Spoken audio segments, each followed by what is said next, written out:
I've got world-renowned author Kyle Mills, and he's going to talk about his new book, Code Red, which I do have a copy of, and it is very interesting. It was so interesting, I think I lost weight reading it because my feet were going all the time trying to run around with all the action in it. So it is a very, very good book. So we're going to talk today. If anybody's watched my podcast, kind of all over the place, but I want Kyle to kind of go and introduce himself to y'all that don't know him. And he's going to kind of get into how he got into the series, and we're going to kind of take it from there and talk about his book. So, Kyle, again, thank you very much. And I know you're in a remote location doing another probably intelligence gathering for another book. Yeah, always. I'm Kyle Mills. I have written 23 thriller novels, with Code Red being the 23rd. It'll be out September 12th. I wrote a bunch for myself, kind of under my own name. And then I wrote 3 for Robert Ludlum. And then when Vince passed away, his family asked me to continue the series. So I've now written 9 of those. Oh, wow. And so you've written 9. Some are more nostalgic than others. Did any one of them feel you like better, or there's certain things in it, one you did more research in, or kind of how do you feel about the books, the nostalgia of those books, especially taken over from an established series of books and characters? Yeah, they're all a little different. I always try to do something a little different in all my books. So it's hard to compare them, but certainly the first one was really difficult because I had all these expectations. I didn't know if people would want me to write the books, if they wanted the series continued after Vince's death. So that one was weird because I had to just write it and put it out there. And, people could have reacted really negatively.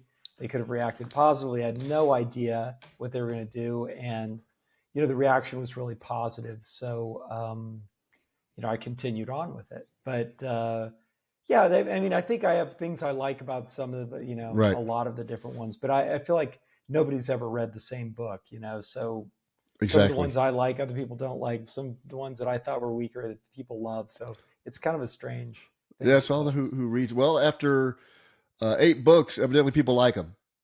Yeah, it's been great. His fans have been really great and really welcoming to me. And I've been doing it for 10 years. I think I've written 9. I think Vince wrote 14. So oh, wow. This one's my last one. But if I'd have continued on, it wouldn't have been too long before I overtook him.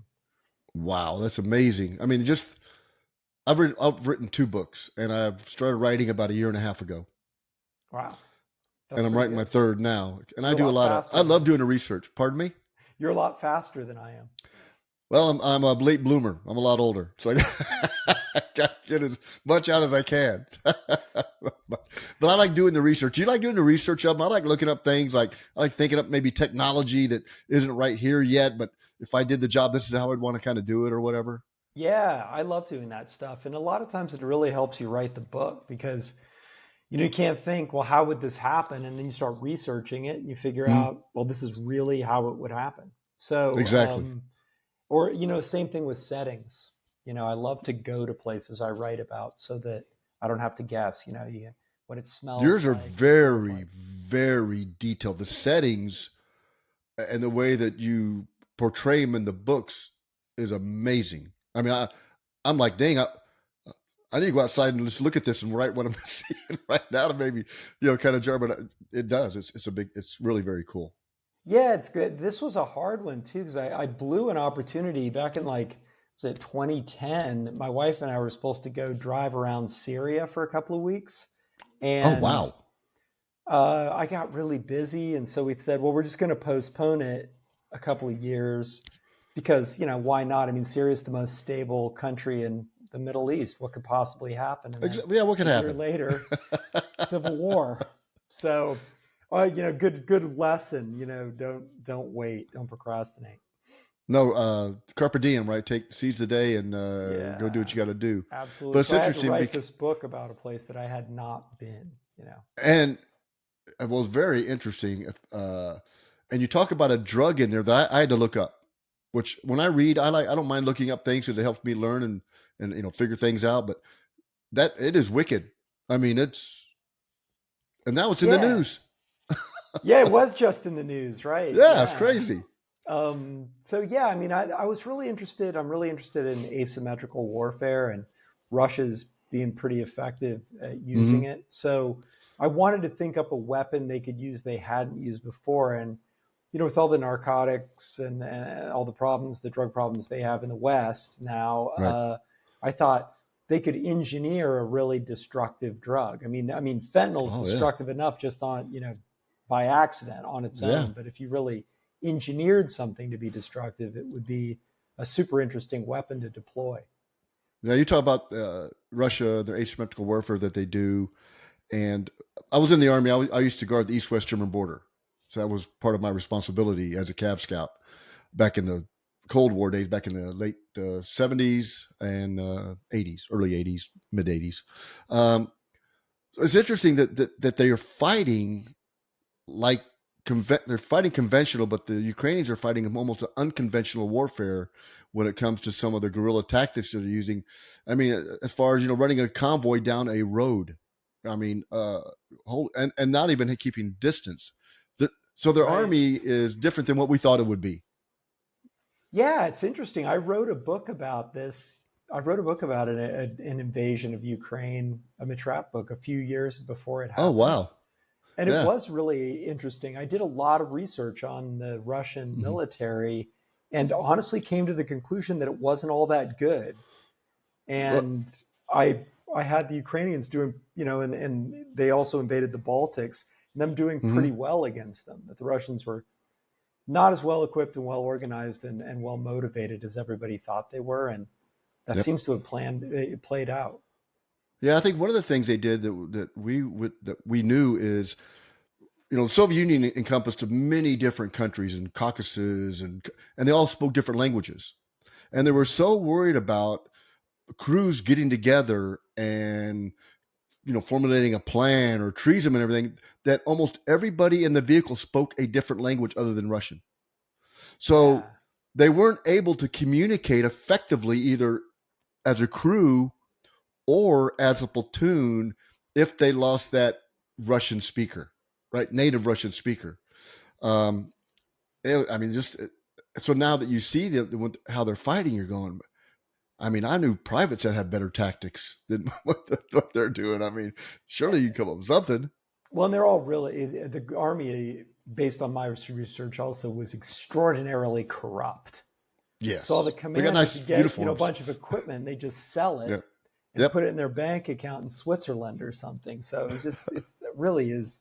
They have a terrible uh, program of hazing. Yep. Nobody wants to be in it. So all those mid-level non-commissioned officers Mhm. kind of don't exist there, and they're the people that hold the military together. Yeah. So there's Exactly. this hole in there. Yeah, it's not a great setup, and it was super interesting to write about because we kind of still, I think the West still holds this Soviet myth of that they're this Yeah. incredible fighting force, but really they have an economy about the size of Texas, Yeah. used to. I think we were more Now their worried about the economy is East shrinking. German army than the Yeah. Russians. To be honest Yeah. with you. So tell us about the book Code Red. Yeah. So it's set in Syria and it's about, it kind of, a guy comes out of Mitch's past that he owes a favor to, who's actually a huge organized criminal. And Yes. Yes, is he having, is. yeah, he's having problems with his, with his operation in the because of competition from Syria and the Middle East, and Mm-hmm. he doesn't have any people that know anything about that. So he figures Mitch is an expert, speaks the language, knows the territory, and sends him in there um, to basically help him with his business. And Mitch, it kind of has to do it because he told the guy he owed him, and he's honor bound to Oh do wow. it. So he's on his own, no CIA, no friends, no nothing. He has to go in there, and he's basically operating as an organ, as a representative of this cartel. And Mm-hmm. then he finds out the problems of this guy's problems go much deeper and actually go all the way back to Moscow. And he has to convince the CIA that this is something they need to be involved in and to back him. Interesting. Interesting. All roads lead back to Moscow. You know. In this book, they're quite the belligerent Yeah. player. I feel like the Russians, they kind of play to make everybody lose as opposed Mm-hmm. to playing to win. So it's kind of interesting and mentality to think about Oh, and yeah. write I about. think you can probably see that. So, when do you like to write? I mean, do you write like 8 hours a day, or how do you do? Yeah. What kind of? I like to. I like to write with country music in the Uh, background. I can't write in a sterile environment because I yeah, I just. write listening to music too. I can't. If Yeah. it was dead silent, I think it would be really weird. Yeah. I'd be like, Um, did I just say that? yeah, yeah, exactly. Yeah. Yeah. The I nothing fancy. I mean, I kind of write till I get tired. So it depends. Mm-hmm. Well, when I'm writing, I write one chapter a day, but I write really elaborate outlines. Yes. So if I'm writing an outline, I write until I run out of ideas for the day, which usually happens. Oh, So that's you can interesting. tell when it's about to happen. I start. My first two, I didn't really outline too much, but my third, I was right. I was reading it, writing it, and then reading it. I'm going, this doesn't line up, right? Everything has to line up. So I had to go back and redid the beginning again. Then I started. Then the stuff I wrote before, I kind of I had like 40,000 words into it. I'm like, okay. So now, what I'm saying, oh, now I could use all that stuff I wrote earlier. So, kind of Yeah, I piecemeal it mean, in it's there because a it lot just of people makes don't like to things. outline. So Vince Yeah, doesn't. I don't. I have I use a mind map program, so I kind of mind map out what I want to put in there because I want to make sure if I talk about A is doing something, I need to make sure that it's completed somewhere in the book, or you just Right. because people notice that. I mean, Yeah. Yeah. I mean, they'll yeah, like all just the timelines really are yeah, super difficult if you have multiple characters and multiple time zones and everything. And right, what has to happen? When do people have to figure things out? And exactly. it can get really complicated. But It some can. people, even Tom Clancy didn't really outline, but he managed to keep all that stuff in his head, and I couldn't.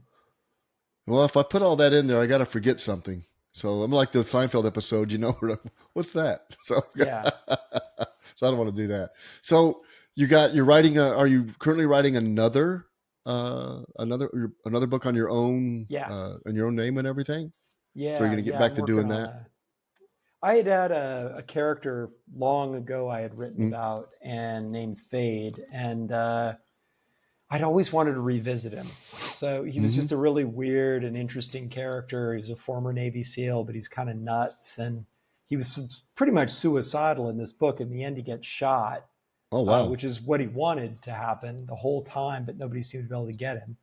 And in my mind, he was dead when I wrote the book, but then later I kind of thinking maybe he's in a coma and maybe he's going to come back one day. And Mm-hmm. I've been thinking about it for like 10 years, writing notes occasionally. And now I'm finally going to bring him back.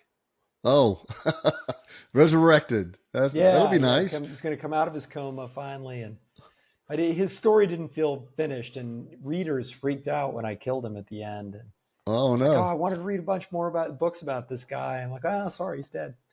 So he's going to come out of his coma, look around and go, put me back in it. That's kind of, he does actually. Yeah, he's like, let me get this straight. But this is what's happened. I don't know about that.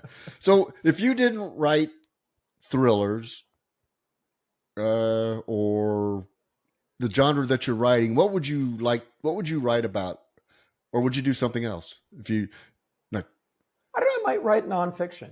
Actually, really, I really like to read nonfiction, and I have a lot of mm-hmm. like really diverse interests, science and history and stuff like that. So I think it'd be really fun to pick a topic that you're really interested in, and then have an excuse to spend a year Mm-hmm. diving into it.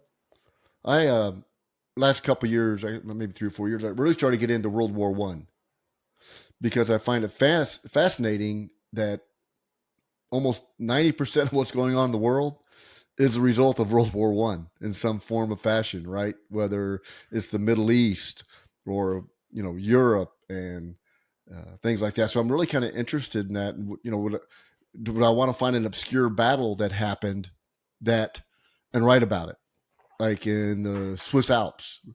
Italy, right? They were allied nation in World War One, become Axis power in World War Two, and how that all changed. But yeah, I never even thought I'd write a book. So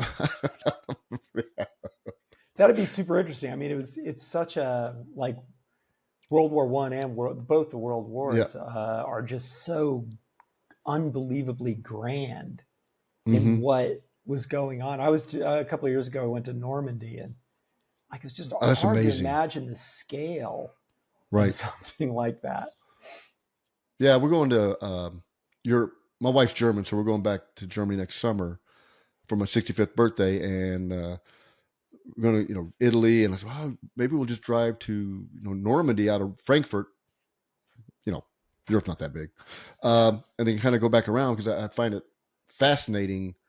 Just for a while there, I was reading a lot of Robert Ludlum and Tom Clancy and Kai Kussler and all those. Then I really started getting into these books about some of the Afghanistan, Medal of Honor winners, and there's one, World War II pilot gets shot down. He's in the Olympics, right? He gets shot down in a Japanese prisoner of war camp. So these inspirational books, because you're thinking, oh my, how in the world can folks do these? And then you meet some of them, you go, man, I mean, to talk to somebody, you wouldn't know it, right? Yeah.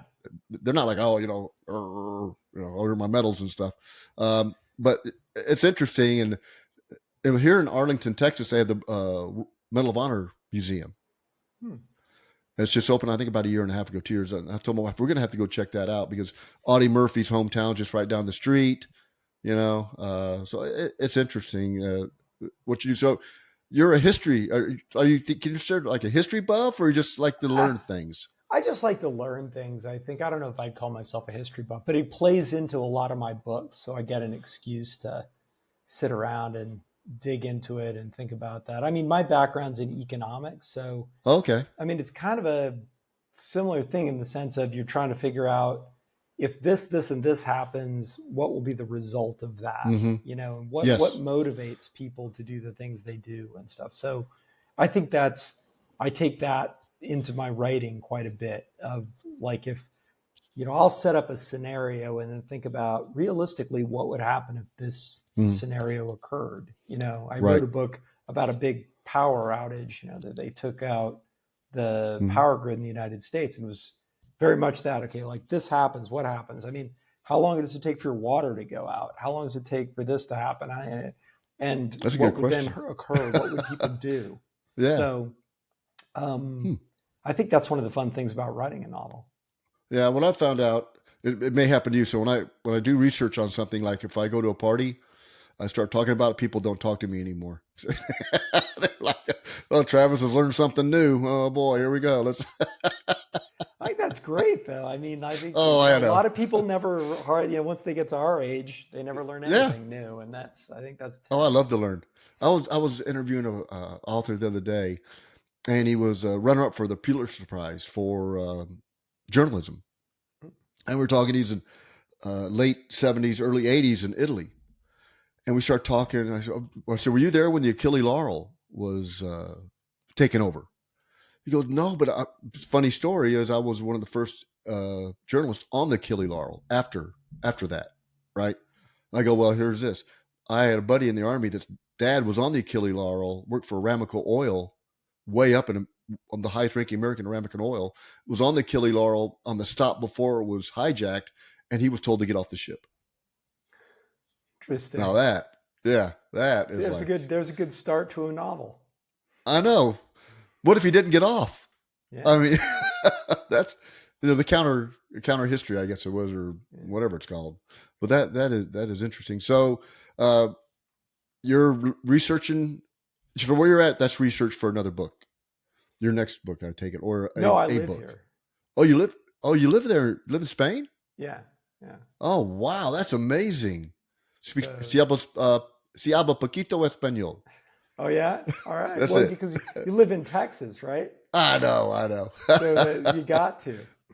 It is so beautiful. As I was telling you earlier, as a kid, I lived in Seville, and I was, I think, 2 years old to 5 years old, and my mom would dress me, right? This is early '60s. My mom would dress me. I'd go outside. I'd hang out with all the Spaniards. 20 minutes later, I'd be running around naked, because I was hanging out with these kids, right? And that was great. Now you speak fluent Spanish, but languages are a perishable skill if you don't keep them up. So where do you like going in Spain? That's I mean, what's your because you lived here during the dictatorship. Francisco Yeah, Franco? Yeah. Franco. So which is interesting because LaGuardia, the police, if there's crime and whatever, but if you fed those guys like dinner and gave them tea and everything, they'd sit outside your house all night long. The Spanish they like to eat and drink for sure. Yeah, they do like the late meals too. Yeah, I think you could just stand outside your door with a thing of wine and some ham, and people would just come in. Shoot, I would. Why So not? where's your favorite spot in Spain? Where's your favorite Well, we place to live in hang out? Granada, Mm-hmm. so we do love it here. It's in the mountains, you can get to the coast in less than an hour, but Uh-huh. it's up in the mountains. And I also live in Wyoming, so I'm kind of a mountain guy. And Okay. yeah, it's a beautiful city with a huge old Arab fortress. It was the last city to be taken back by the Catholics back in Oh, really? 1492. So it's Huh. very Arab influenced, a lot of Arab architecture. I used to live in Interesting. a 500-year-old house that still had all the Arabic writing in the doorways and stuff. Well, that's It was amazing. really cool. Yeah, That is pretty cool. until it Did you got learn how to read cold it? and you didn't have any heat. But Oh, didn't have heat? no, Oh it my was a really goodness. old house. That'd be tough for me. My um, bones would be cracking. That was so, well, interesting. fortunately, I didn't get too cold here usually, Yeah, Spain's but yeah, beautiful. so we travel around a little bit, but mostly here in Granada. So, That's beautiful, beautiful. I was in Wyoming this summer, as a matter of fact. oh yeah, where'd you go? Went to Devil's Tower, Oh yeah, and yeah, that's that's really cool. amazing. That is like seeing it on Close Encounters of the Third Kind does it no justice whatsoever. No, it's pretty It's impressive. Yeah, it's like, man, what is this thing? Where did it come from? Now you yeah, you try to can see explain it it. like forever driving up that road. It does feel like forever was about 100 degrees and there was a wreck, and then Oh yeah. but it was Oh, it was hot. beautiful though. It was such. I've never been to Wyoming, but it was beautiful. Or South Dakota, went up Mount Rushmore and all that stuff Oh, is cool. That's a fun trip. amazing, amazing. So when do you? So you're. This comes out next month, September. Yep, Are September you 12th. planning? Like a blitz or anything, or you got like a Yeah, I'll what do are a you doing for tour. promotion? Yeah, I'll be at Poison Pen in Arizona, and I'm going to go to Minnesota as well, which is Vince's hometown, Once Upon a Mm-hmm. Crime, and the Larkin Owl in Texas, which is in Georgia. Texas, not Georgia, the state, Georgia, Texas, Right, near right, Austin. right. And Where's he at? Where's he at? He told me he's going to be here. Where's he at? exactly. So yeah, I'm gonna hit those. So I'll be flying back here pretty soon and do the rounds and then come back. So That's hopefully people exciting. can show up, and I'm actually going to be touring with Don Bentley, who's the guy who's Mm-hmm. taking over the mid trap thing Oh, after me, really? the mid trap Okay. series after me. So yeah, So, and he writes for Tom Clancy. yep, yep. So should be an interesting conversation. You could ask him about where he's going to take it, because I don't know, Yeah. and how he felt about writing for the Clancy stuff. And So, how do you he's a do that real handover? That's interesting. I mean, what is the coordination of that? Is it just been familiar with the books and the characters and the writing style, and just kind of here's some ideas that I have, sort of thing? no. Don's a big fan of the Uh-huh. series, so he's read them all. And he knows where he wants to take it. So it was time for me to. If you're going to give it up, you got to give it up. And Oh, so I'm yeah. handing it off to him. And we chat about it every now and then, but I honestly don't know exactly where he's going with it. I haven't asked him about that. So maybe when we're out traveling together, I'll find out. Scotch or something. Usually loosen Yeah, something. that'll work.